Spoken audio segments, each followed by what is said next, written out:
বিশ্বনবীকে special surprise দেওয়ার জন্য আল্লাহ প্ল্যান করলেন। জিব্রাইল ডেকে বললেন, ও জিব্রাইল, আমার পেয়ারা নবীকে স্পেশাল সারপ্রাইজ দিব, কিন্তু এই সারপ্রাইজের গিফটটা তোমার হাত দিয়ে আমি দিতে চাই না, তুমি দিয়ে আসলে হবে না। আমার পেয়ারা নবীকে দুনিয়া থেকে টান দিয়ে আমার আরশের উপরে নিয়ে আসো। সাহিবুল মেরাজ, এই মেরাজ করতে যে কত কাণ্ড, কত প্ল্যান প্রোগ্রাম আল্লাহর। টাইমের স্পিডকে আল্লাহ থামিয়ে দিলেন। মক্কা থেকে উঠিয়ে বিশ্বনবীকে এক মরুভূমিতে রাখা হলো রাতে। বিশ্বনবীর সিনা চাক হয়েছে, পৃথিবীর কোন নবীর সেটা হয় নাই। সুবহানাল্লাহ। দুইবার হয়েছে এটা বিশ্বনবীর জীবনে। হালিমাতুস সাদিয়ার বাড়িতে যখন দুধ পান করতে গিয়েছিল তখন হয়েছিল, আবার মেরাজের রাতে হয়েছিল। উম্মে হানির ঘর থেকে চলে সাইয়েদনা জিব্রাইল বিশ্বনবীকে হাতিমে কাবায় শুইয়ে দিলেন। এরপর গলার নিচ থেকে শুরু করে নাভি পর্যন্ত বুকটা কেটে ফেললেন। বিশ্বনবীর হৃদয়টাকে বের করলেন, জামজামের পানি দিয়ে ধৌত করলেন, আবার পেটের ভেতরে হৃদয়টাকে ঢুকিয়ে দিলেন। দিস ইজ কল্ড শাক্কে সাদার। উর্দু ফার্সিতে বলে সিনা চাক, ইংরেজিতে বলে ওপেন হার্ট সার্জারি। সুবহানাল্লাহ পড়বেন না? আমাদের অনেকের ওপেন হার্ট সার্জারি হয় না, গলা থেকে নাভি পর্যন্ত কাটা, সেলাই করে দিলে আবার বাঁচে। এটা বিশ্বনবীর সিনা চাক থেকে আবিষ্কার হয়েছে। পড়েন আল্লাহু আকবার। যে সমস্ত সাহাবারা বিশ্বনবীকে খালি গায়ে দেখেছে, উদম গায়ে দেখেছে, তারা বর্ণনা করেছে দুইটা কাপড় মাঝখান দিয়ে সেলাই করলে যেমনি দাগ দেখা যায়, আমরা বিশ্বনবীর গলা থেকে নাভি পর্যন্ত এরকম সেলাইয়ের দাগ দেখতে পেয়েছি। শাক্কুস সাদার, special status of the last Messenger Muhammad সাল্লাল্লাহু। আর কোন নবীকে আল্লাহ এটা দেয় নাই। খুশি না বেজা? আবার উনি হলেন সাহিবুল মেরাজ। উনার মেরাজ হয়েছে, আর কোন নবীর হয়েছে নাকি? কথা বলেন। বিশ্বনবীর হৃদয়টা বড় ভাঙা। কলিজার টুকরা স্ত্রী খাদিজা নাই, যাকে সবচেয়ে ভালোবাসতেন, সবচেয়ে প্যার করতেন, যাকে মাহাব্বাত করতেন। এবং সাইয়েদাতুনা খাদিজার জন্য বিশ্বনবী মা আয়েশাকে ধমকও দিয়েছেন। সাইয়েদাতুনা খাদিজার কথা যখন বিশ্বনবী বলে বেড়ায় মা আয়েশার কাছে, খাদিজার কথা বললে মা আয়েশা বলতেন, ও নবী, কোন জাহিলি যুগে এক বুড়ি মহিলার সাথে আপনার বিয়ে হয়েছিল, মরে গিয়েছে, কবরে শুয়ে আছে। ওই মহিলার পরে কত সুন্দরী সুন্দরী নারীরা আমরা আপনার ঘরে আসলাম, তারপরে ওই বুড়ির কথা আমাদেরকে বলেন কেন? ওই বুড়ির কথা শোনান কেন? বিশ্বনবী রেগে গেলেন। সাইয়েদাতুনা খাদিজাকে বুড়ি বলার কারণে বিশ্বনবী মা আয়েশার চোয়ালটা এইভাবে চেপে ধরেছে। কোনদিন স্ত্রীর গায়ে হাত তোলেননি, শুধু এই একবার খাদিজাকে বুড়ি বলার কারণে মা আয়েশার থুতনি চেপে ধরেছিলেন। আল্লাহু আকবার। আবার বিশ্বনবী বলতেন, রুজিকতু হুব্বাহা, খাদিজার ভালোবাসা আল্লাহ আমার হৃদয়ে ঢুকিয়ে দিয়েছে। আবার বিশ্বনবী দোয়া করলে বলতেন, ও আল্লাহ, ওই কিয়ামতের ময়দানে যেদিন বন্ধু বন্ধুরে চিনবে না, বাবা ছেলেরে চিনবে না, মা তার মেয়েরে চিনবে না, পীর সাহেব মুরিদরে চিনবে না, মুরিদ পীর সাহেবরে চিনবে না, ওই কঠিন দিনে যেন আমি আমার কলিজার টুকরা খাদিজারে ভুলে না যাই। ওই কঠিন দিনে আমি যেন আমার খাদিজারে চিনতে পারি। সুবহানাল্লাহ। তার মানে ভালোবাসা বেশি না কম? সাইয়েদাতুনা খাদিজা ইন্তেকাল করলেন। জাবালে হাজুনের পাশে ওনার কবর। যারা হজ উমরা করতে গিয়েছেন দেখেছেন না, মক্কা একটা কবর আছে, এটা মাকবারাতুল মা'লা। মা'লা, কিন্তু এটারে বাংলাদেশিরা বলে জান্নাতুল মুআল্লা। কি বলে? এটারে জান্নাতুল মুআল্লা বলবেন না, কারণ এই কবরস্থানে অনেক কাফির মুশরিকেরও কবর আছে, তো ওদের কবরস্থান কি জান্নাত হতে পারে? এটাকে মাকবারা বলবেন। মাকবারা মা'লা বা মুআল্লা, আর মদিনায় হচ্ছে মাকবারাতুল বাকিয়া। মুআল্লা কবরস্থান মক্কায়, আর বাকি কবরস্থান মদিনায়। এর পাশে বিশাল এক পাহাড়, হেরেম শরীফ থেকে দেখা যায় জাবালে হাজুন, এর পাদদেশে বিশ্বনবী নিজ হাতে সাইয়েদাতুনা খাদিজাকে কবর দিয়েছেন। কবর দিয়ে সবাই চলে যায়, বিশ্বনবী যায় না। দাঁড়িয়ে দাঁড়িয়ে কাঁদতে লাগলেন। সাইয়েদনা আবু বকর বলে, নবী চলেন ঘরে ফিরে যাই। বিশ্বনবী বললেন, তুমি যাও, আমি যাব না।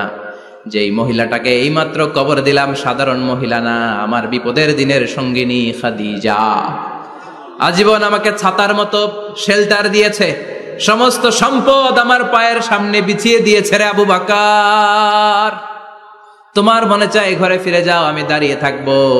এখনই খাদিজার কবরের 3টা প্রশ্ন করা হবে। আমি খাদিজার পক্ষ থেকে 3টা প্রশ্নের জবাব দিয়ে তারপরে ঘরে ফিরে যাব রে আবু বকর। কি প্যার করতেন। সাইয়েদাতুনা খাদিজা ইন্তেকাল করলেন, চাচা আবু তালেব ইন্তেকাল করলো। দাওয়াত দেওয়ার জন্য বিশ্বনবী ওই তায়েফের ময়দানে গেলেন। তায়েফের ছেলেরাও পাথর মেরে বিশ্বনবীর দেহটারে ঝাঁঝরা করে দিল। বলেন ঠিক কিনা? খেয়ে না খেয়ে দিন প্রচারের কাজে নিজেকে দিয়েছ বিলিয়ে। তায়েফের কাফিরেরা চিনল না সে আলো, দুষ্ট ছেলেদের পিছু দিল লেলিয়ে। পাথরের আঘাতে ক্ষত বিক্ষত হয়ে সারা শরীর থেকে রক্ত ঝরে। হে রাসূল তোমাকে ভুলি আমি কেমন করে, হে রাসূল তোমাকে ভুলি আমি কেমন করে। ঠিক কিনা? খাদিজা নাই, আবু তালেব নাই। তায়েফে যে মার খেয়ে আসলেন, অন্তরটা একেবারে ভাঙা, আর মন বসে না, কিচ্ছু ভাল লাগে না। বিশ্বনবীর মনের ভেতরে হাহাকার। বিশ্বনবীর মনে হলো ডানে বায়ে দুনিয়ায় আমার মনে হয় কেউ নাই। বিশ্বনবী দুনিয়ায় বসে কষ্ট পায়, আরশের উপর থেকে এগুলো দেখে কে? আল্লাহ। আল্লাহ প্ল্যান করছেন কেমন করে আমার বন্ধুর মনটারে ভালো করা যায়। বিশ্বনবীকে স্পেশাল সারপ্রাইজ দেওয়ার জন্য আল্লাহ প্ল্যান করলেন। জিব্রাইল ডেকে বললেন, ও জিব্রাইল, আমার পেয়ারা নবীকে স্পেশাল সারপ্রাইজ দিব, কিন্তু এই সারপ্রাইজের গিফটটা তোমার হাত দিয়ে আমি দিতে চাই না, তুমি দিয়ে আসলে হবে না। আমার পেয়ারা নবীকে দুনিয়া থেকে টান দিয়ে আমার আরশের উপরে নিয়ে আসো। সাহিবুল মেরাজ, যেই নবীর মেরাজ হয়েছে আর কোন নবীর হয় নাই। এই মেরাজ করতে যে কত কাণ্ড, কত প্ল্যান প্রোগ্রাম আল্লাহর। টাইমের স্পিডকে আল্লাহ থামিয়ে দিলেন। মক্কা থেকে উঠিয়ে বিশ্বনবীকে এক মরুভূমিতে রাখা হলো রাতে। বললেন দোয়া করেন। দোয়া করে বিশ্বনবী বললেন, ভাই জিবরাইল, এটা কোন জায়গা, কোথায় দোয়া করব? সাইয়েদনা জিবরাইল বলেন, নবী কিছুদিন পরে এই জায়গায় আপনি হিজরত করে আসবেন, এই জায়গার নাম ইয়াসরিব, মদিনা। দোয়া করলেন। আবার সেখান থেকে তুলে এক পাহাড়ে রাখা হলো। নবী দোয়া করেন। দোয়া করে নবী বললেন, এটা কোন পাহাড়? অন্ধকার, আমি তো কিছু চিনি না।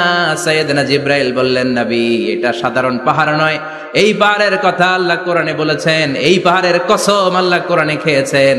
এই পাহাড়টা হলো আপনার ভাই মুসার পাহাড়, তুর পাহাড়। তুর পাহাড়ে তিনি দোয়া করলেন। কত কিছু করে বিশ্বনবীকে আল্লাহর আরশে নিয়ে যাওয়া হলো। সাহিবুল মেরাজ।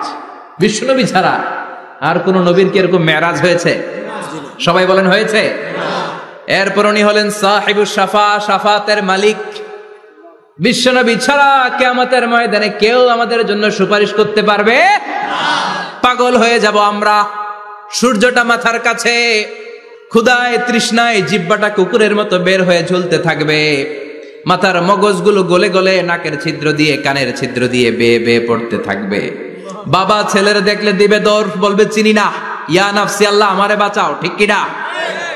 পীর সাহেব মুরিদ রে বলবে চিনি না, মুরিদ পীর সাহেব রে বলবে চিনি না, ভাই ভাই রে চিনবে না। সব নবী আর সব উম্মতের একটাই জিকির, ইয়া নাফসি, ইয়া নাফসি। নবীও জিকির করে ইয়া নাফসি, উম্মতও জিকির করে। সবাই সাইয়েদনা আদম রে ধরবে, সাইয়েদনা আদম বলবে আমি পারবো না। নূহের কাছে যাও, সাইয়েদনা নূহ বলবে পারবো না। ইব্রাহিমের কাছে যাও, সাইয়েদনা ইব্রাহিম বলবে পারবো না। মুসা আলাইহিস সালামের কাছে যাও, মুসা আলাইহিস সালাম বলবেন পারবো না। ঈসা আলাইহিস সালামের কাছে যাও, সাইয়েদনা ঈসা আলাইহিস সালাম বলে এত জায়গায় ঘুরে লাভ নাই, জায়গা মতো যাও মিয়া, জায়গা মতো যাও। মাকামে মাহমুদে বিশ্বনবীকে সেজদায় পড়ে থাকতে দেখবা।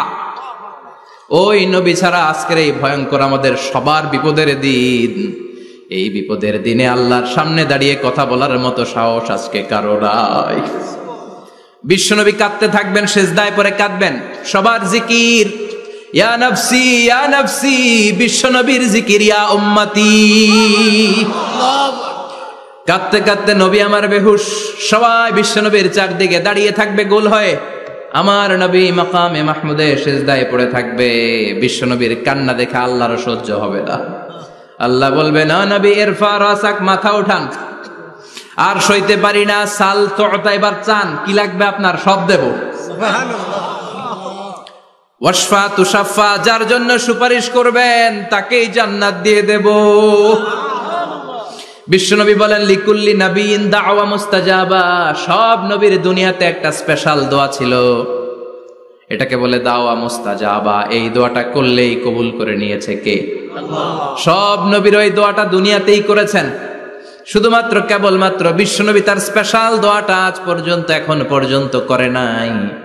বিশ্বনবী বলেন ওয়া ইন্নী আখতাবিউ দাওয়াতি শাফাআতান লি উম্মতি ইয়াউমাল কিয়ামাহ, আমি আমার দোয়াটা, আমি আমার স্পেশাল সাপ্লিকেশনটা কিয়ামতের দিন কঠিন মুসিবতের কালে তোমরা যখন বিপদে পড়ে যাবা, আমার স্পেশাল দোয়াটা ওই দিন করে আমি তোমাদের সুপারিশ করে জান্নাতে পাঠায়া দেব।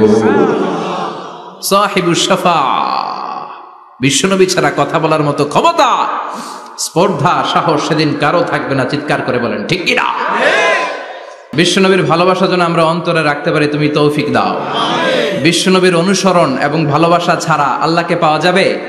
আল্লাহকে যে পাইতে চায় হাজরাতের অনুসরণে, আরশ কুরসি লৌহ কালাম না চাইতে পেয়েছে সে, হাজরাতের অনুসরণে আরশ কুরসি লৌহ কালাম না চাইতে পেয়েছে সে।